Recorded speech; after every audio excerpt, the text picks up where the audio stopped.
ค่ะกราบสวัสดีอีฟซี่ทั้งช่องของสงกรานต์นะคะมื้อนี้จะมีความฝันโค้งสุดท้ายของแอดสงกรานต์เองค่ะพี่น้องนะคะก็คลิปนี้นะคะก็ขอเป็นกำลังแรงใจให้กับช่องหน่อยๆของสงกรานต์เหมือนเดิมล่ะค่ะมื้อนี้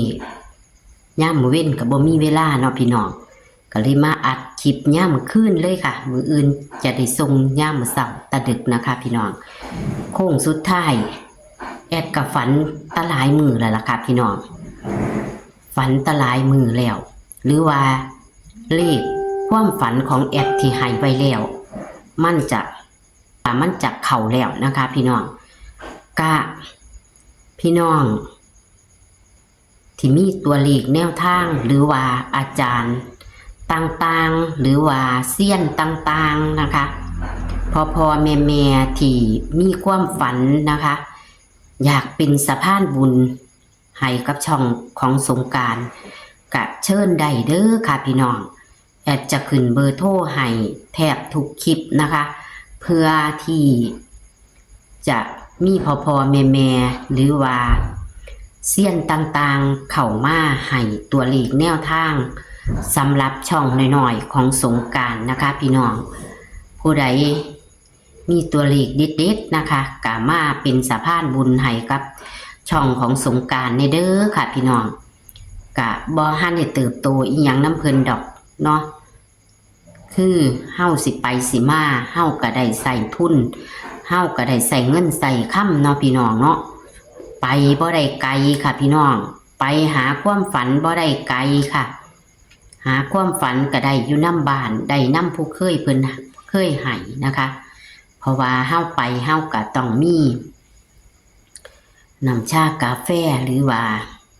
อีหยังให้พ่อแม่นะคะพี่น้องก็บ่แม่นว่าเฮาจะนั่นเนาะแล้วก็ค่าน้ำมูกน้ำมันค่าปากกาเฮาพี่น้องค่าปากกาค่าสมุดค่าน้ำมูกน้ำมันทางแพงเนาะเอาก็เว้าหลายจักหน่อยค่ะพี่น้องเว้าหลายจักหน่อยนะคะก็คือมื้อนี้แอดก็ถือโอกาสเว้า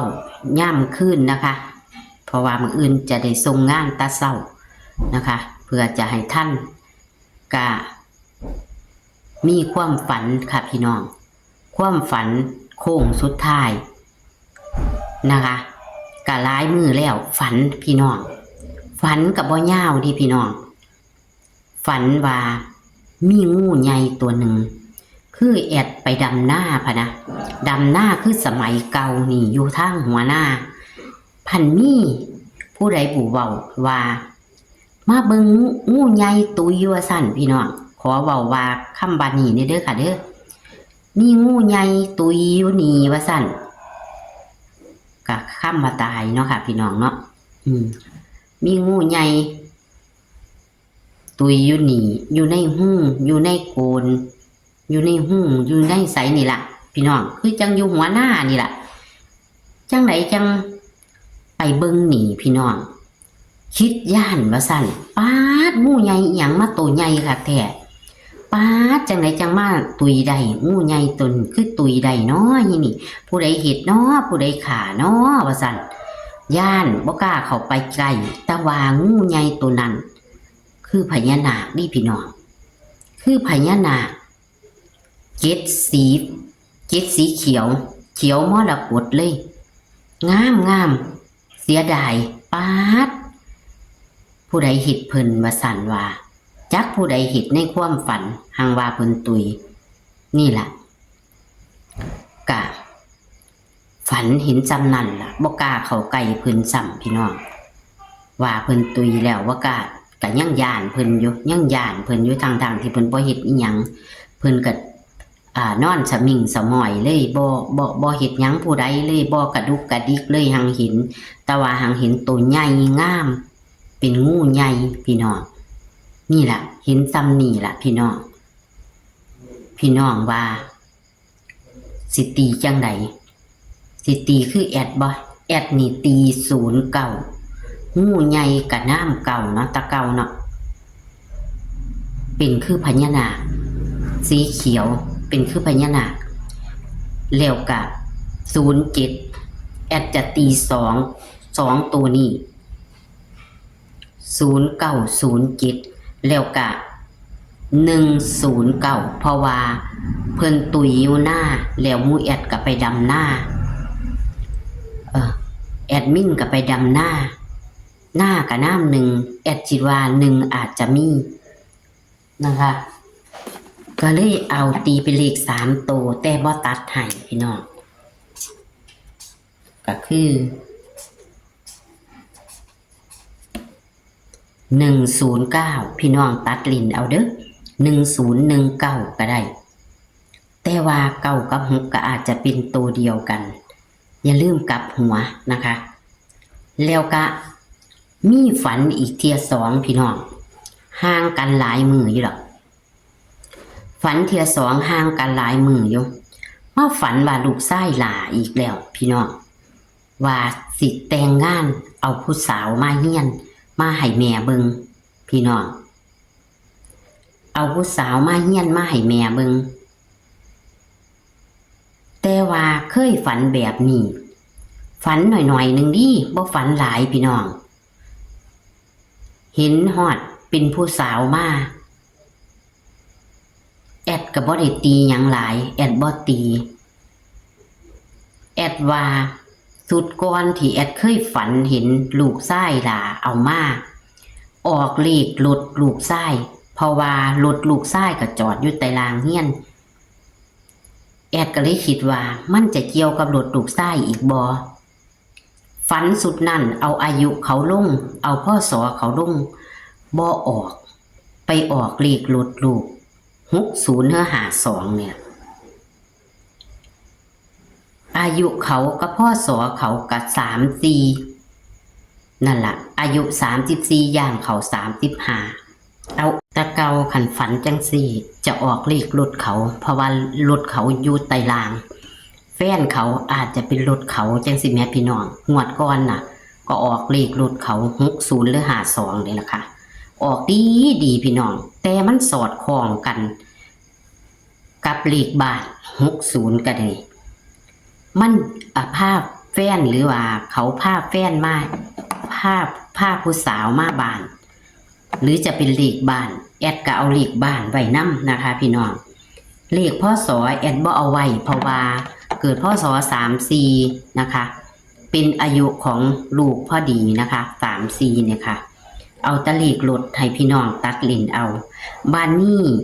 60นี่ไปสอดคล้องกับ09ที่แอดฝันว่างูตุยนั่นล่ะพี่น้องงูใหญ่ตุยนั่นล่ะมันสอดคล้องมันกลับหัวนะคะเป็นเลขกลับหัวของตัว09นะคะพี่น้องนี่แหละค่ะคือแนวทางของแอดงวดประจำวันที่2พฤษภาคม69คือวันเสาร์นี่นะคะพี่น้องกะคลิปนี้ทายย่ำขึ้นก็จะไปลงย่ำเสาร์ค่ะพี่น้องขอให้พี่น้อง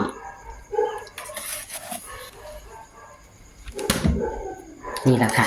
ตัวเลขแนวทางจะเห็นบ่ค่ะพี่น้องตัวเลขแนวทางของแอดแคปหน้าจอไว้ค่ะมีฝัน2ฝันนะคะพี่น้องแต่สอดคล้องกันคือเป็นเลขกับหัวนะคะพี่น้องแต่ว่าบ้านเลขที่แอดเก่าให้ไว้อยู่ค่ะตะตองหวดหรือว่าเลขตะตองหวดของแอดมันจะเข้าแล้วนะคะให้พี่น้องไปย้อนเบิ่งเด้อค่ะไปย้อนเบิ่งนะคะนี่แหละค่ะ